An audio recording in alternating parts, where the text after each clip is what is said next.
and why is it important to write what you're writing about?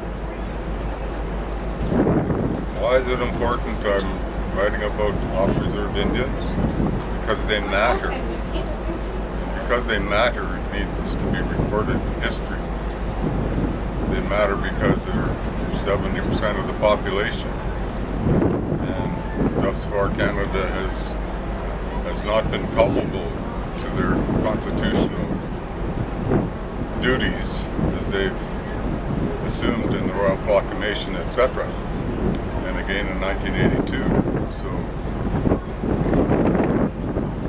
I'm calling the book The Fifth World because that world doesn't exist anywhere except in Canada, because there's a law in Canada called the Indian Act.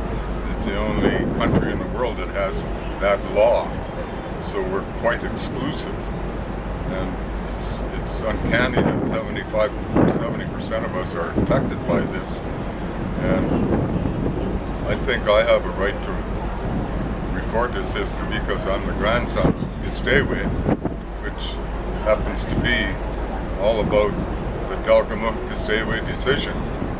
And since that court case that came down in 1997, all of Tsaskiy and his wife Besa's land has been signed away by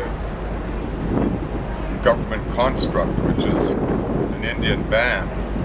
And to try and confuse everyone, they call it the Wet'suwet'en First Nation, which is simply a ban. And so I'd like to emphasize what I found in my thesis is that really the language we use is so important.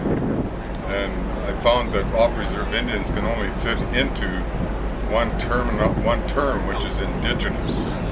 Because First Nations is interpreted by the Constitution and the government only refers to people who live on reserves and who are registered with the band. And if you're not part of that process, if you happen to be Indian status but reside off reserve, you fall outside their jurisdiction, but no one knows this is going on in 2019, and it's time they did.